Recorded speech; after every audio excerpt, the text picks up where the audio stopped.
Hello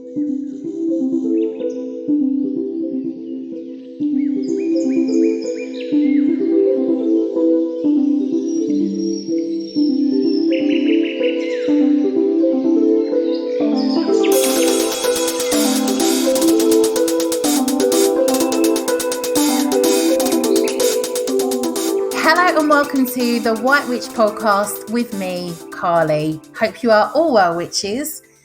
On today's episode, we are going to be talking all about soul reincarnation. We are kicking off today's episode with our book review. And for today's book, we have a fictional witchy book that's quite a gritty, emotional young adult's novel. The book is called The Witchlings Girl and it's written by Helena Coggan. The description for this book reads as follows. In a quiet street far from the river, with an ancient tree growing through its walls and floors, is the house of the dead. There lives the witchling, healer, midwife, and conduit between the world of the living and the world below. A witchling must give up her family and friends and spend her life alone, tending to the sick and carrying the dead down dark tunnels to the underworld. Hayley was born with a gift of death magic, and at the age of 7, her mother abandons her to the witchling to be raised as her successor. But as Hayley grows older and learns her craft, as invading armies pass through her town, people are born and die on her floor, and loyalties shift and dissolve around her. She finds it harder and harder to keep her vows and be the perfect and impassive healer. But if she can't, it will be her downfall, and that of everyone she's not supposed to love.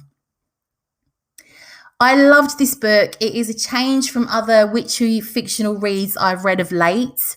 Both Cunning Women and The Familiars had a historical element to them, being based in the UK during the real peak of witch trials, whereas this book is set in a fictional fantasy place. There's a war running throughout the story, and the country is run by lords who aren't human. So within the story, the witchling has the power of death magic and can raise the dead with their energy. It's a rare skill to have, and if you find out your child has it, they have to be sent off to live with the town's witchling, who is responsible for healing the town, but also helping people with the transition to the underworld, which sits under the witchling house. I loved the house, and this is a little description of it. The house is at least 800 years old, built from the gnarled roots of an ancient tree that twines around the house like a lover, so that branches stretch across rooms and sprouts up through floors. So Hayley, the protagonist in the story, is sent off to live with a witchling at the mere age of 7. It's quite heartbreaking in some parts of the book in regards to how she deals with being sent there and her grief over her family. This is an extremely atmospheric book. I wish I would have been reading it in the autumn or winter months as opposed to the height of summer. In some places, I was quite shocked at some of the violence and themes that came up within the book. But to be honest, it's been a while since I read a young adult's book, and even Harry Potter has elements of the same. It's a big book. Usually I can plough through a book easily in a week, but this one was intense. I loved the language, the scenes, especially the ones set in the house. I loved the descriptions of the herbs and the books and the underworld. Some bits were actually quite scary, I'm not going to lie. The relationships within the book were really beautiful. It was refreshing to read a fantasy book, and it was a wonderful bit of escapism. The ending is surprising and quite profound, so I would absolutely recommend this book. Join me after the break to talk all about soul reincarnation.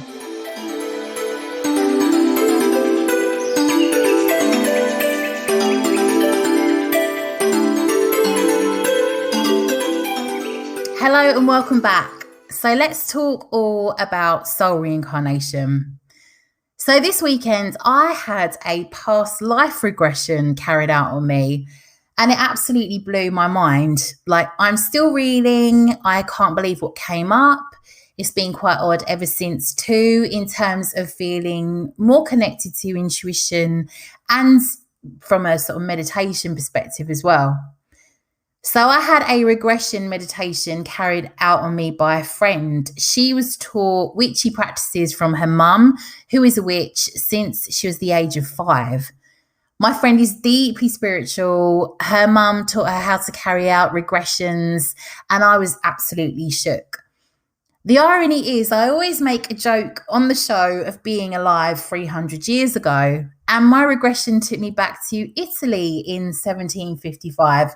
Don't ask me how I know this. It just came up within the regression. I saw myself in a cobbled street with a market running. I was 26. Again, I don't know how I know that. And I was on the run with my slightly younger brother. Another thing I don't know how I know. Both of us were dark-haired, green-eyed, and looked very similar. We were laughing but nervous because we knew we had people out looking for us. We were on the run, basically. And somehow in the regression, I knew it was as a result of me leaving my brute of a husband. My brother had sacrificed everything to run away with me. We were in a town new to us that we had never been before, and we were on tenterhooks looking out for anyone looking for us. So in the regression, my brother handed me a present of a book wrapped in fabric wrapping that had a burgundy fleur-de-lis on the wrapping. Inside was a pistachio green coloured book on herbs. And this was a very symbolic gift because my husband, I don't know how I knew this either, discouraged, didn't like me reading, but my brother knew how much I loved it and obviously encouraged it. So the irony is I didn't see the husband in the dream, but I could picture him, and he was a real brute. He reminded me of a very narcissistic ex I had for many years in both stature and aggressiveness. My lovely exes, it's just embarrassing talking about those. The brother reminded me of the ex I talked about on the soul loss, soul retrieval episode, the one who said to me, it will never be over with us. Because we were very, very good friends, like best friends at the time, despite our toxic ways. And the strange thing is, I always used to say that me and that partner used to play, fight, mess around, like brother and sister dynamic in a non-weird way. I definitely feel that was a twin flame relationship. So I wasn't really surprised he showed up in a different form of relationship.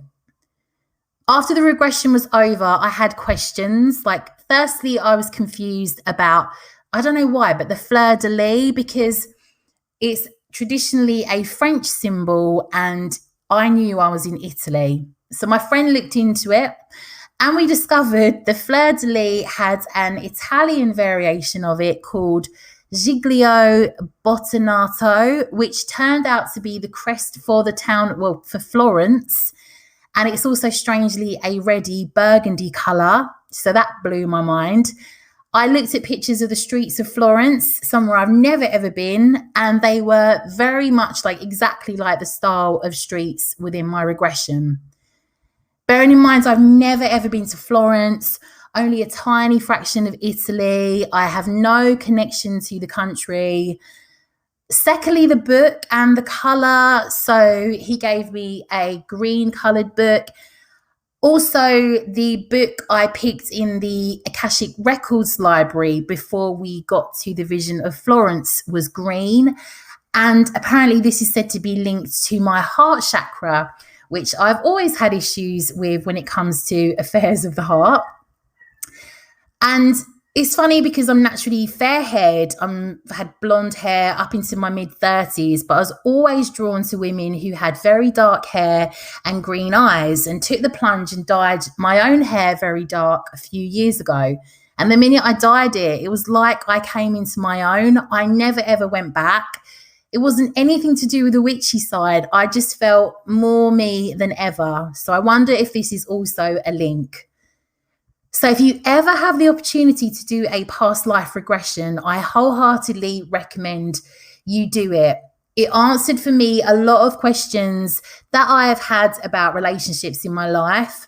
I absolutely feel Two of my exes were within that life that I saw, that are soul contracts that we have formed and we keep repeating.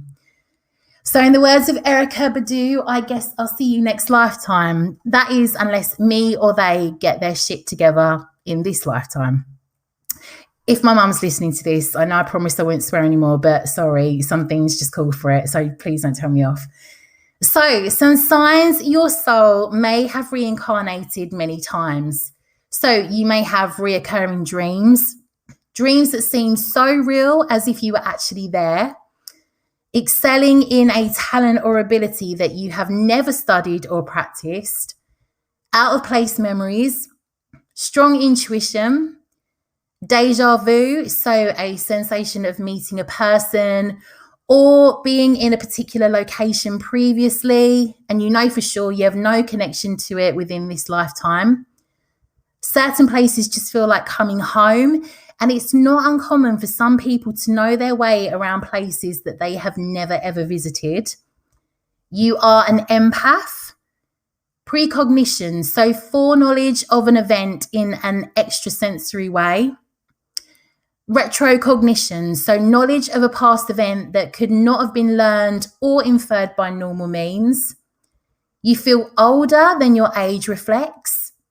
You have a great affinity for certain cultures, periods of time and environments that might be where your soul remembers and has experienced in another lifetime.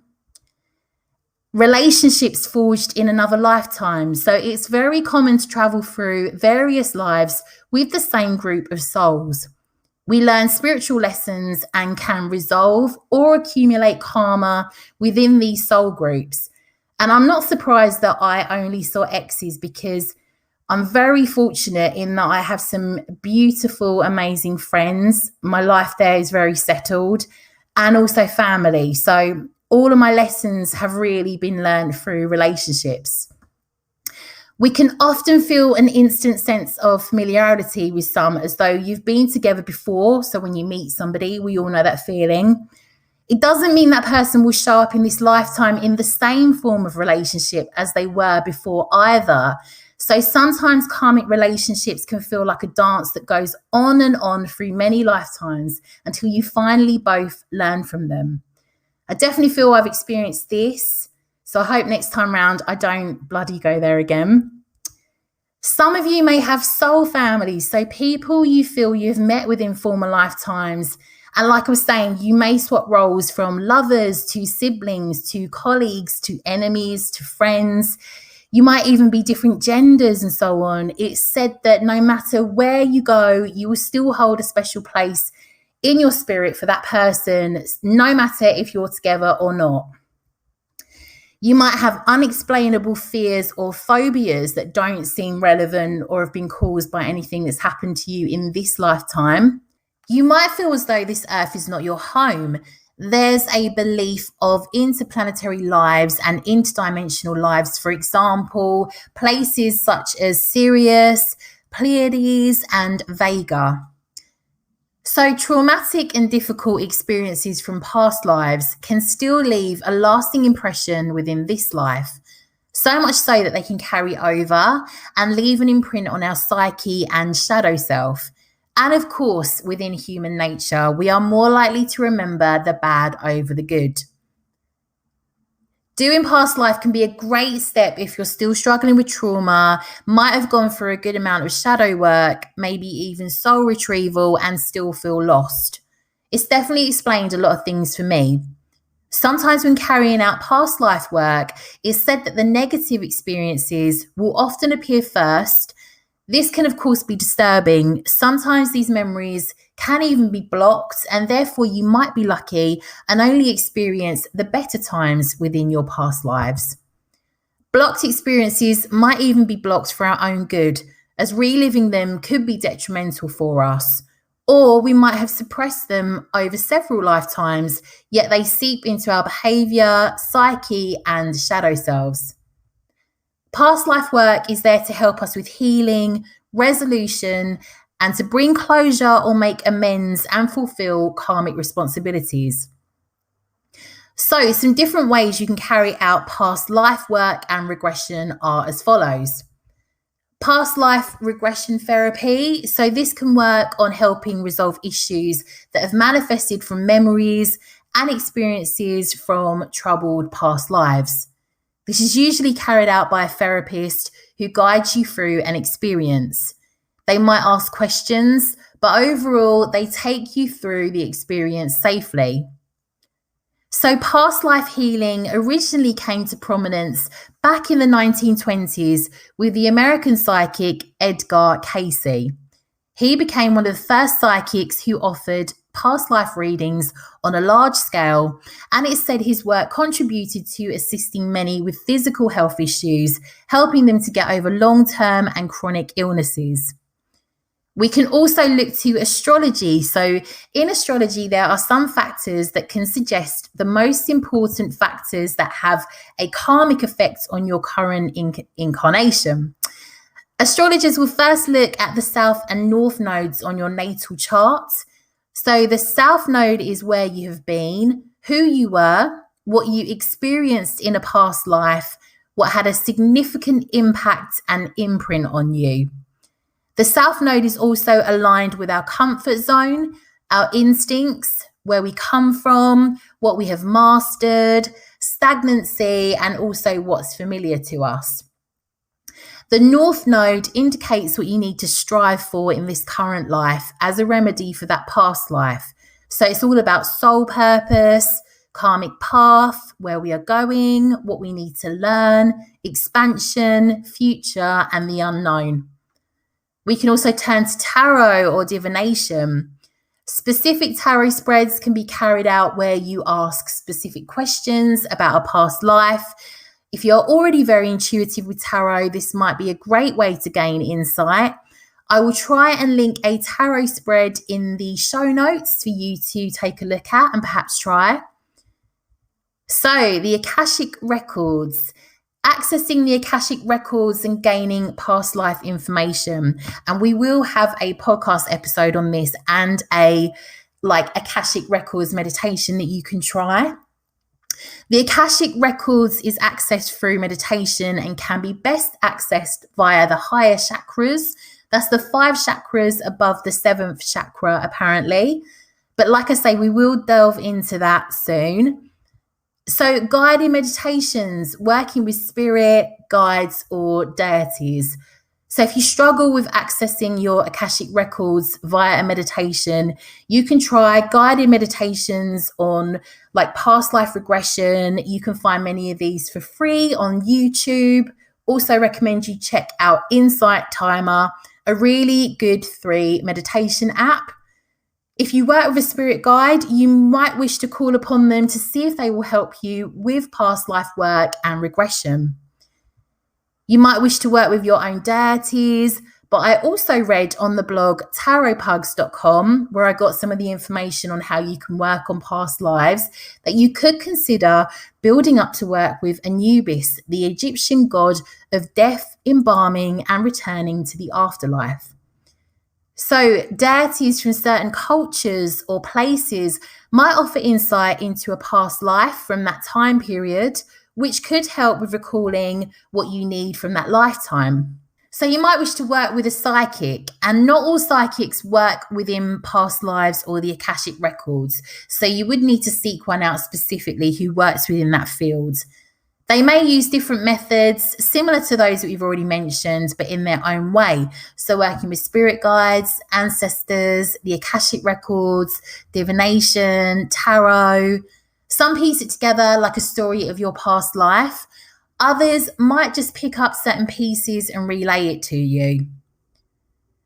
So some that believe in reincarnation believe we reincarnate many years after we have lived. I found a source that said it can take around 100 years so that people you lived with won't be in your new lifetime. However, this contradicts accounts and evidence that some people have reincarnated within the same lifetime with family members, friends, and so on. There are accounts of Dalai Lamas who reincarnated shortly after passing from one life. They left clues before they died so that they could be found again as their new reincarnated selves. You also hear stories of children remembering places and people from previous lifetimes that were just a few years after who they say they were died. So we are said to come to the physical plane as part of our soul's journey and evolution towards attaining enlightenment and progressing to the next stage of existence. It's almost like taking the human form for our spirit to attend a sort of school, taking prearranged lessons we set up for ourselves hundreds or thousands of years ahead of our time.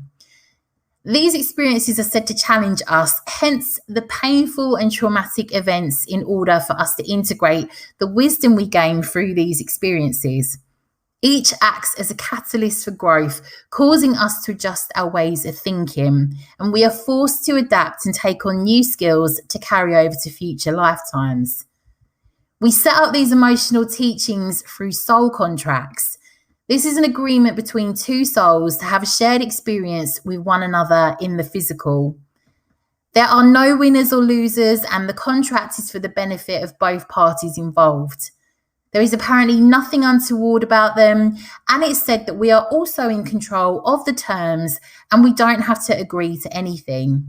So I really don't like the old me right now who agreed to some of mine. Don't know if anyone else feels me on that. So a soul contract is a non-physical agreement made on the soul level of your consciousness. They are created with your soul family before you incarnate into a new body. This is a binding agreement between one or more souls. Each involves fulfilling different roles and functions for one another. So sharing an exchange of energy and creating shared learning experiences through different dramas that play out. Not always positive dramas either, of course, because they are designed to help us on a soul level. We might not complete some due to an inability or because the circumstances aren't right. If we have to face a lesson over several lifetimes because we cannot complete it, they can leave their mark on us in emotional densities. The soul contract's purpose is accountability, to encourage personal progress and your honesty and tenacity to do what you say you will. And by fulfilling these soul contracts, we are said to raise our vibration. So challenges that may have affected us in past lives can be ones that can affect us in the present. For example, commitment issues, interpersonal issues, broken promises, unrequited love, unfulfilled potential, social and cultural stigma, racial bias, and persecution. These issues can be the root cause of your traumas, and they embed themselves deep into the psyche and can play out as limiting belief structures relating to relationships, abundance, motivation, career, self-esteem, compassion, and forgiveness. Not gonna lie, I blame me in this lifetime for most of my shortcomings anyway, but if I can blame me as Penny in 1876 for her poor life choices, then I am here for it. Damn you, Penny. So it's said that past life experiences can form your perception within the present and future as they are projected onto our current life experience. So we imagine what will take place based on what's happened before. Past life healing can take us places psychology won't and can't, and offers up completely different answers. If you opt to work with someone for a past life regression, note that some might be offered as more of a recreational past life exploration rather than an healing experience. This can be great from an observational point, offering you some insight, but it doesn't offer a healing perspective. So do look into who you decide to work with for this. You could ask questions about how they have helped previous clients. Their title should be of a past life therapist for a healing experience, not a past life regressionist. The healing past life regression experience is about more than just observing who you were and what your past life was about. It's about making connections consciously between challenges within previous lifetimes and this one. So you might want to set intentions for the regression to discover who you were, the reason for coming to that life, and what lesson it holds for you. The therapist's job is to work as an investigator over a healer for this. So they might use different approaches ranging from helping you to understand and reframe past lives, conscious removal of blockages. So this might focus around which chakras are blocked or parts of your body, calling in assistance from your angelic team, spirit guides, ascended masters, calling in healing from source light. So this goes by many names such as chi, prana, life force, and golden light. It's not something I know much about, but it's a pure photonic light source energy that's sent to you through an extended visualization process. It's often used as the last part of a regression session. It wipes away lingering energies that can still be hanging on to you, and this is said to be the most transformative part of the process. So the changes you can expect after a past life regression can be huge. I have some shifts I can report. Firstly, I recognize that in my past, I've picked the same type of partners in this lifetime as I did in the past lifetime. I've often dumbed myself down for men in the past, or I have chosen men who haven't been that cultured. I've hidden the depths of any emotional intelligence that I have, my love of reading, my interests. I think there is something in that with the past life I saw. I felt so happy after the experience. I genuinely felt this sense of peace about life, and that the universe and life is so much bigger than the tiny things I sometimes drive myself mad worrying about. It made me realize a lot of the people I miss that were so integral in my life, I will probably see them next lifetime anyway. It just brought me a lot of peace. Obviously, some of them I don't want to see. Reported changes, though, through following a past life regression can be identifying and clearing significant blocks in your past. So you can experience like a feeling of gain and internal freedom as a result. You might experience your entire attitude changing, your behavior, and a result, your life. So it holds real world benefits. You can literally reinvent yourself following on from this past life exploration. You might clear emotional trauma and see the parallels to your struggles within this lifetime. It's the knowledge also of the cosmic nature of our soul's journey. Have to say, I appreciate not everyone believes in reincarnation. And although I do, please don't feel I don't appreciate any other beliefs as to what happens when we move on. If you don't buy into this, completely appreciate different takes on this. My motto is always like pretty much live and let live when it comes to people's beliefs, as long as it's not hurting anybody. The belief that we have been here before crosses over many religions. We are, of course, made up of energy like everything within the universe. I think Einstein said, or I know he said, because obviously I researched it for the podcast, energy cannot be created or destroyed. It can only be changed from one form to another. So a way that you might want to have a go at doing some of your own past life regression work that we haven't mentioned, you might want to have a go at starting a dream journal for past lives. So you could start by writing your dreams out as they occur. Keep writing out the ones you remember, and this will build on your dream recall.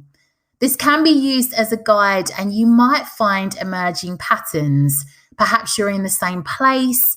Is the theme the same within the dream? This may help you see if you can remember past lives, but at the same time help you understand anything your subconscious is trying to tell you for this lifetime too.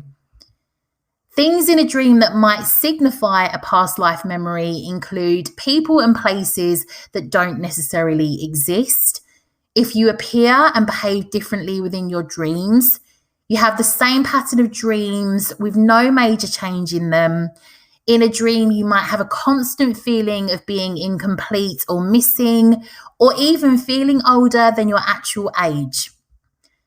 So crystals you might opt to work with for past life work and healing can be, lots of pronunciations here, anhydrite, apophyllite, cerussite, kyrite, fuchsite, howlite, brown jasper, labradorite, merlinite, and moldavite. I really want some moldavite, although it scares the crap out of me as to what might happen. Also obsidian, oconite, OAL, lithium quartz, that's lithium quartz, tangerine quartz, rutilated quartz, phantom quartz, Herkimer diamond, petersite, malachite, lavender violet smithensite, infinite stone, and that's light green serpentine, sugarlite, dioptase, edocrase, larimar, onyx, hawk's eye, turquoise, pyrolusite, rhodocite, rhyolite, ruby in zoisite, shattuckite, purple violet tourmaline, unakite, varicite, and tanzanite. And this amazing list came from the website tarotpugs.com. You should expect, just to keep things simple, because that's like 3 million crystals there, many I've never ever heard of, but you should expect a strong response with black onyx when it comes to past life work, if that helps you whittle it down. You might want to try a couple and let your intuition pick up on which one to work with. Sometimes a crystal's name might just come to you when you aren't expecting it. Of course, working with past lives can be interesting, but shouldn't distract us from being in the here and now. But it can help with issues or even phobias that seem unconnected to anything within our present lifetime, and we haven't had any joy in trying to explain. So I hope you've enjoyed today's episode. I just want to credit the following websites for some of the information that I found: Loner Wolf, Tarot Pugs, and awakeandalign.com. So I just wanted to give you an update. My Patreon will be launching on August the 9th, which is my birthday, which sounds like a really Leo thing to do, but it just felt like a poignant day for me to start, and I'll be working that day anyway. For me, the number 9 is really symbolic. It's all about the finality of one cycle and a new beginning, and that's what I'm rolling with. So I will be posting out some information shortly on my Facebook, my Instagram. I will, on future episodes, put information in the show notes. The Patreon will also be connected on there too. So basically, this will show how you can sign up if you are interested. On there, there'll be pretty grimoire pages from each episode from season 2 onwards. There will be some pages from season 1 that will gradually build up till the catalogue is on there. There's usually about 6 to 9 pages of information per show, and it can take me around a day and a half, like a day, to research. I go into the rabbit hole to the point of looking at essays from universities, books from like the 1800s, all sorts. So I hopefully can save you from having to do all of that. Plus you have pretty pages that you can either add to your grimoire or start a whole new one with. They will be in a witchy, dark academia style, black and white, as I know not everyone wants to print in colour, especially larger amounts of content. So the Patreon is called The White Witch Coven. There will be one extra podcast episode on there each month, and also access to Discord where we can chat between us about all things related to the craft. And I'm hoping you might find other like-minded witches within Discord that you can connect with. It's £6 a month to sign up, and it's billed on the 1st of each month by Patreon. You can finish your membership at any time. You're not tied into it at all. So just wanted to ask, if you feel the call to, please would you give me a review on Apple Podcast? This helps new witches find the show and it gets it out there more. And once again, so many new reviews and support for the show. I am so grateful. I love doing this. I love the work I do. I hope that you can sense that with the work that I put out. So thank you so much. I'm really grateful. So have a lovely week, witches. I will catch up with you all soon. Lots and lots of witchy love.